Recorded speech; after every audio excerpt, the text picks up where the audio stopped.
Reasoning के question देखते हैं। कल आपने जो है इससे पहले आपने हिंदी का पेपर देखा होगा 1 से 20 तक।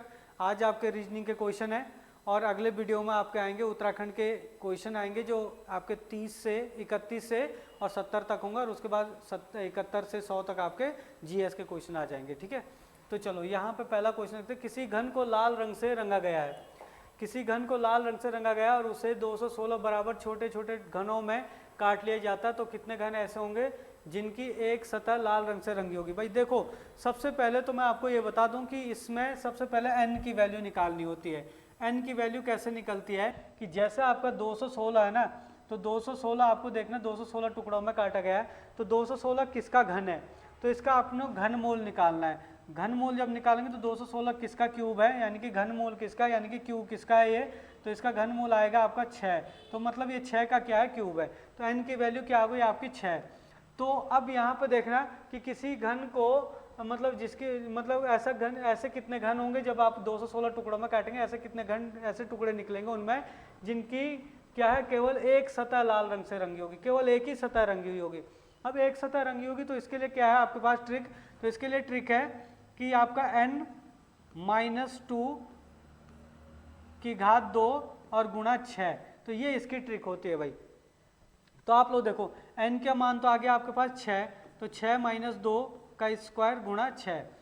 6 इसको आप सॉल्व करोगे तो क्या आ जाएगा, 6 में से 2 गया तो बचेगा आपका 4, तो 4 का स्क्वायर गुणा 6।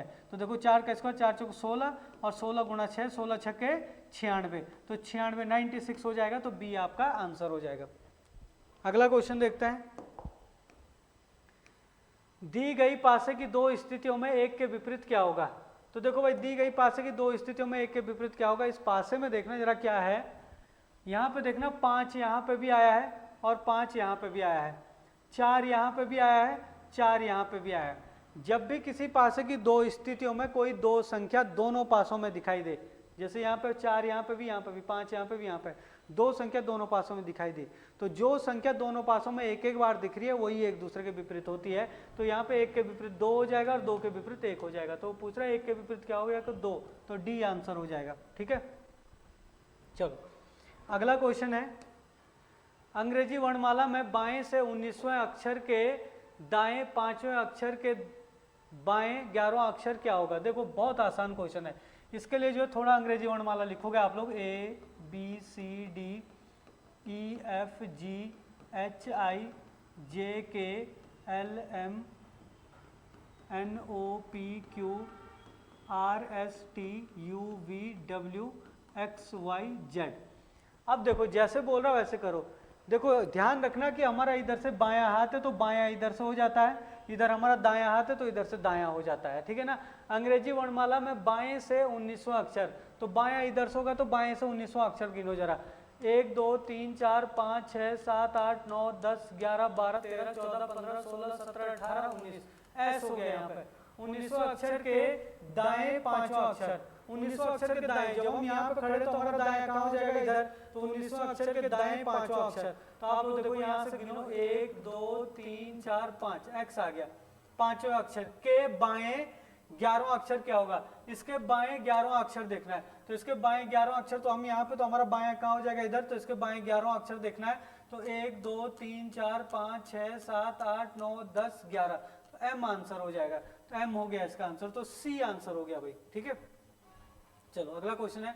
सी माता है ए और बी की। देखो इसको भी आप चित्र बना के कैसे करोगे। सबसे पहले आपको ये ध्यान रखना कि लड़का होगा उसके ऊपर प्लस लिखोगे, लड़की है तो उसके ऊपर माइनस लिखोगे, छोटा रिश्ता है तो नीचे लिखोगे, बड़ा रिश्ता है तो ऊपर लिखोगे, और बराबर का रिश्ता है तो बराबर में लिखोगे, अगल बगल में। देखो कैसे, सी माता है ए और बी की। देखो जो सी है वो किसकी माता है, ए और बी की, तो ए और बी तो नीचे आ जाएंगे और ऊपर आ जाएगा सी। माता है मतलब ये महिला है तो हमने माइनस लगा दिया। अब ए और बी ये दोनों भाई भाई भी हो सकते हैं, दोनों बहनें बहनें भी हो सकते हैं, ऐसे भी हो सकता है एक भाई हो एक बहन हो।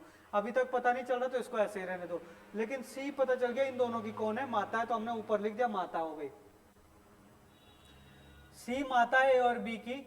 यदि डी पति है बी का, जो डी है वो बी का पति है भाई, तो डी जो है किसका पति है, बी का पति है ये, तो हमने प्लस लिख दिया। तो जब बी का पति है तो ये महिला हो जाएगी, तो ये माइनस हो जाएगा, ये तो पति पत्नी हो गई है ना, ये इसकी क्या हो गई, पत्नी हो गई। ठीक है, ये हमें पता चल गया। तो सी कौन है, डी की, तो सी जो है डी की कौन है, तो मतलब सी डी की क्या लगती है, तो भाई देखो ये तो इसकी पत्नी है और ये इसकी माँ है, तो पत्नी की माँ क्या हो जाएगी, सास हो जाएगी ये, तो सास इसका आंसर हो जाएगा, तो बी आंसर है। ये देखो बाइनरी संख्या, देखो बाइनरी संख्या दे रखी है यहाँ पे 11101 का मान क्या होगा। देखो जब भी आपके पास ऐसी बाइनरी संख्या आ जाएगी तो इसका मान कैसे निकाला जाता है, देखो इसको ऑप्शन से ही सॉल्व करोगे तो ज्यादा सरल हो जाएगा। कैसे कि बाइनरी संख्या निकालने का आपको तरीका बताता हूं मैं और उसी से निकल जाएगा। आप जरा इसका देखना, हम ऐसे करते हैं, मुझे ऐसे लग रहा आंसर या तो इसका आंसर 19 होगा या 29 होगा, मैं थोड़ा आइडिया लगा रहा हूँ, जो मुझे लग रहा है मैं उसी को लेके चलता हूँ। तो पहले सी को लेके चलते हैं जरा। देखो आपको क्या करना है, जैसे हम एलसीएम निकालते हैं ना उस तरीके से करना है इसको, लेकिन इसमें हमेशा 2 का ही भाग देते हैं। जैसे 19 में हम 2 का भाग देंगे तो कितने बार जाएगा, 2 9 18, 9 बार जाएगा, लेकिन एक शेष बच रहा है तो एक आप यहाँ पे लिख दोगे ऐसे करके। फिर ये 9 है, 9 में फिर 2 का भाग दोगे तो 9 4 दूनी 8, तो 4 बार जाएगा। फिर एक शेष बच रहा तो एक यहाँ पे लिख दोगे। फिर इस 2 का भाग दोगे तो 2 का भाग दोगे, 2 दूनी 4, शेष क्या बच रहा, कुछ नहीं बच रहा, 0 शेष बच रहा तो 0 लिख दोगे।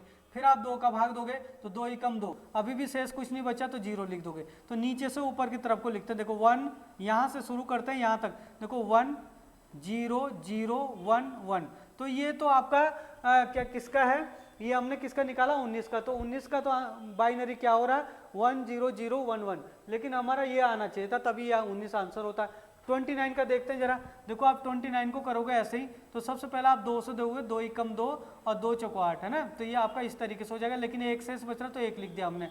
फिर 2 से दोगे, 2 सते 14, पूरा पूरा चले गया तो 0 शेष। फिर 2 से दोगे, 2 तिया 6, एक शेष बच रहा है, एक शेष बच रहा तो एक आ जाएगा। फिर 2 से दोगे, 2 ही कम 2, एक शेष बच रहा तो एक लिख दोगे। तो अब यहाँ से खत्म हो गया, जब तक एक ना बच जाए तब तक करते रहो। तो यहाँ से करोगे आप लोग, तो देखो 1 1 1 0 1, तो देखो 1 1 1 0 1, तो किससे आया ये 29 से आया, तो 29 इसका क्या हो जाएगा, आंसर हो जाएगा। ठीक है ना, समझ में आ गया होगा। चलो अगला क्वेश्चन देखते हैं। देखो अगला क्वेश्चन क्या है यहाँ पे,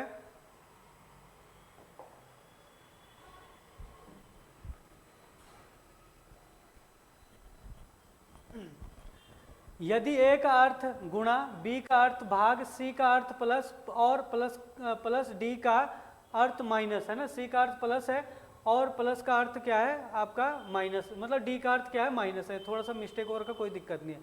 तो समीकरण का मान ज्ञात कीजिए। तो देखो क्या है समीकरण, 21 सी आ रहा, वो कह रहा है सी का अर्थ प्लस, तो सी की जगह प्लस कर दिया और फिर 3 आ गया। फिर डी है और डी का अर्थ क्या बोला, डी का अर्थ है माइनस, तो माइनस हो गया। फिर 6 है, 6 लिख दिया। 6 के बाद ए है, ए का अर्थ गुणा बोला तो गुणा हो गया। फिर ए के बाद 8 आ रहा, इसके बाद बी है और बी का अर्थ क्या है आपके पास, बी का अर्थ है भागा, भागा और फिर आपका क्या आ रहा, 2 आ रहा। तो इसको सॉल्व करना है। सॉल्व करने का भी एक तरीका होता है, बहुत सारे लोग गलत सॉल्व करते हैं। सॉल्व करने का तरीका होता है जिसको हम बोर्ड मास बोलते हैं ना, बोर्ड मास छोड़ो, आपको ये ध्यान रखना सबसे पहले भाग को सॉल्व किया जाता है, भाग के बाद जो है गुणा को सॉल्व किया जाता है, और गुणा के बाद आप प्लस कर दो या फिर माइनस कर दो, इन दोनों का कोई फर्क नहीं पड़ता। लेकिन ये ध्यान रखना सबसे पहले भाग और भाग के बाद गुणा और सबसे लास्ट में प्लस माइनस करते हैं। देखो कैसे, आपको देखना यहाँ पे 21 प्लस 3 माइनस 6 गुणा 8, बाकियों को हमने सबको वैसे के वैसे लिख दिया। यहाँ पे देखना 2 का और 8 के बीच में, 8 और 2 के बीच में 2 है, तो भाग है तो 2 का भाग 8 में देंगे तो 4 बार जाएगा, तो 8 की जगह क्या आ जाएगा, 2 और 8 की जगह क्या हो जाएगा, 4 हो जाएगा। तो हमारा भाग वाला काम खत्म। भाग के बाद क्या करते हैं, गुणा, और गुणा आपका ये है यहाँ पे। तो आप लोग देखो बाकियों को ऐसे, कोई 21 प्लस 3 माइनस, देखो 4 की गुणा 6 में करूँ तो 6 चौक 24, तो 24 आ गया। तो हमारा गुणा का काम भी खत्म। अब गुणा के बाद सबसे लास्ट में क्या करते हैं, प्लस माइनस। तो देखो 21 और 3 को जोड़ दो तो कितना हो गया, 24 और 24 माइनस 24, तो 24 में से 24 गया 0, तो 0 इसका आंसर हो जाएगा। तो बी क्या हो गया, आंसर हो गया। ठीक है, चलो अगला क्वेश्चन देखते हैं। देखो पवन सिर के सहारे उल्टा खड़ा है, पवन सिर के सहारे उल्टा खड़ा है, यदि उसका दायां हाथ पूर्व दिशा में हो तो उसका मुख किस दिशा की ओर है। देखो भाई अगर हम दिशाओं की बात करें तो ये होती है इधर पूर्व दिशा, और ये होती है पश्चिम दिशा, ये होती है उत्तर दिशा, और ये होती है दक्षिण दिशा नीचे की तरफ को। अब यहाँ पे देखना कह रहा है कि पवन सिर के सहारे खड़ा है, सिर के सहारे खड़ा हो, इसका सिर नीचे को है, यदि उसका दायां हाथ पूर्व दिशा की ओर है, अगर वो सिर के बल खड़ा है और उसका दायां हाथ पूर्व दिशा की ओर है, इसका मतलब उसका मुंह कहाँ हो जाएगा, नीचे की तरफ को, यानी कि दक्षिण की तरफ को हो जाएगा। तो मतलब क्या हो जाएगा, बी इसका आंसर हो जाएगा।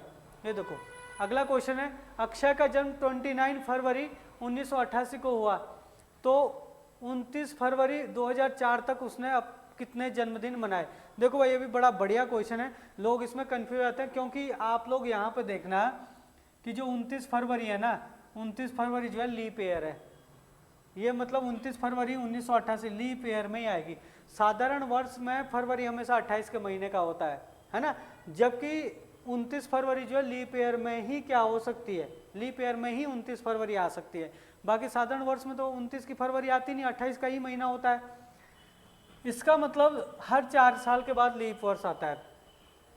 तो 29 फरवरी 1988 को तो उसका जन्म हुआ, तो 29 फरवरी अब कब आएगी, 1992 में आएगी, क्योंकि 89 में तो 29 फरवरी आएगी नहीं, 28 फरवरी में महीना खत्म हो जाएगा, है ना। 90 में भी नहीं आएगी, 91 में नहीं आएगी, सीधा 92 लीप ईयर है, तो 92 में आ जाएगा। 4 साल के बाद जो लीप ईयर आता है। फिर आपका 93 में नहीं आएगा, 94 में नहीं आएगा, 95 में नहीं आएगा, सीधा 96 में आएगा। फिर 1996 में, फिर 96 में, 97 में नहीं आएगा, 98 में नहीं आएगा, 99 में भी नहीं आएगा, फिर आएगा आपका 2000 में, है ना, और फिर 2004 में, है ना। तो 2004 में यानी कि 1 2 3 4, 2004 तक उसने कितने जन्मदिन मनाए, तो 4 जन्मदिन मनाएगा 2004 तक, है ना। तो आपका बी क्या हो जाएगा, आंसर हो जाएगा। लीप ईयर, जिनको पता नहीं, लीप ईयर को पहचानने का एक तरीका है कि आपके लास्ट के 2 संख्याओं में 4 का भाग दे दो, जिनके लास्ट के 2 संख्याओं में 4 का भाग जाता है वही लीप वर्ष होता है, ठीक है ना, ये ध्यान रखना आपको। चलो अगला क्वेश्चन है, दी गई संख्या में प्रश्न चिन्ह के स्थान पर क्या होगा। देखो यहाँ पे देखना, प्रश्न चिन्ह के स्थान पर क्या आएगा भाई, यहाँ पे एक सीरीज दे रखी है यहाँ पे। इसमें क्या किया उसने कि जो ये वाला नंबर है 2 में उसने क्या कर दिया, 0.5 की मल्टीप्लाई कर दी, तो 2 ही कम 2 हो जाएगा ये, है ना, मतलब सॉरी 5 दूनी 10 हो जाएगा। एक नंबर के बाद पॉइंट लग जाएगा, तो यहाँ पे पॉइंट, तो इसका मतलब ये क्या हो गया आपका, एक आ गया आपका, देखो 1 आ गया। फिर जो ये 1 आया है, इस 1 में उसने क्या कर दिया, 1 की गुणा कर दी, तो 1 की गुणा 1 में करेंगे तो 1 ही कम 1 आ गया, तो ये भी आपका क्या बन गया, 1 बन गया आपका, है ना। तो ये देखो पहले आपका क्या था, ये 2 था, 2 के बाद 1 बना, फिर 1 के बाद फिर 1 बन गया। फिर जो ये 1 आया, इस 1 में इसने क्या किया, 1.5 की मल्टीप्लाई कर दी। अब देखो 1.5 की मल्टीप्लाई करेंगे इसमें, तो 1 में 1.5 की मल्टीप्लाई करेंगे तो कितना हो जाएगा, 1.5 ही हो जाएगा ये, तो देखो 1.5 आ गया। फिर इसने क्या किया इसमें कि जो ये 1.5 आया है, इस 1.5 में 2 की मल्टीप्लाई की, 2 की मल्टीप्लाई की, तो 15 दूनी 30, तो 30 हो जाएगा ये, तो ये हो जाएगा आपका 30, और 30 का मतलब एक नंबर के बाद पॉइंट लगा, तो क्या हो जाएगा 3, तो ये देखो ये वाला 3 आ गया। हुआ क्या इसमें कि पहले 0.5 की मल्टीप्लाई की, फिर आधा बढ़ाया तो 1 की मल्टीप्लाई, फिर आधा बढ़ाया तो 1.5 की मल्टीप्लाई, फिर आधा बढ़ाया तो 2 की मल्टीप्लाई, अब आधा बढ़ाएंगे तो 2.5 की मल्टीप्लाई हो जाएगी, यानी कि 2.5 की मल्टीप्लाई हो जाएगी, यानी कि इस 3 में 2.5 की मल्टीप्लाई होगी, तो 25 या 75, तो 75 हो जाएगा, एक नंबर के बाद पॉइंट आ जाएगा, तो 7.5 इसका आंसर हो जाएगा। तो 7 क्या हो गया, इसका आंसर हो गया, ठीक है। चलो लास्ट क्वेश्चन है रीजनिंग का, 7:35 पर घड़ी में मिनट और घंटे की सुइयां कितने डिग्री का कोण बनाएगी। देखो भाई जरा ट्रिक बता रहा हूं इसकी, आपने क्या करना है, एक घड़ी बनानी है ऐसे करके, ठीक है, घड़ी बनानी है और ज़्यादा टाइम नहीं लगता, 12, 6, 3 और 9, ये देखो इनके बीच में 2-2 घंटे का गैप होता है, ऐसे करके ये घड़ी बना दी। अब इस घड़ी में टाइम बनाना, फिर वहाँ से ट्रिक बन जाएगी, बिल्कुल एकदम फटाक से हो जाएगा क्वेश्चन। कह रहा 7:35, अगर हम 7:35 देखें तो नॉर्मल अगर देखें तो 7 बजे जो है घंटे की सुई कहाँ होती है, 7 पे होती है, देखो यहाँ पे होगी, है ना। और मिनट की सुई कहाँ पे होगी, 35 मिनट में, तो मिनट की सुई भी 7 पे ही होती है, 7×5 = 35, है ना। अब यहाँ पे क्या है हमारे पास ट्रिक कि यहाँ पे 30 लेते हैं और 30 में गुणा करते हैं उसकी, कि जो मिनट और घंटे की सुइयों के बीच का जो गैप होता है। अब देखो अगर घंटे की सुई यहाँ पे होती, मिनट की सुई यहाँ पे होती, तो 1, 2, 3 का गैप आ जाता, लेकिन मिनट और घंटे की सुई दोनों एक ही जगह पे, तो गैप कितना हो जाएगा आपका, 0 का। फिर आप जो है यहाँ पे प्लस लगाओगे और मिनट का आधा कर दोगे। मिनट कितना है, 35 मिनट है, तो 35 का आधा कितना हो जाएगा, 17.5 है ना, 17 दूनी 34 और 1 35, 17.5।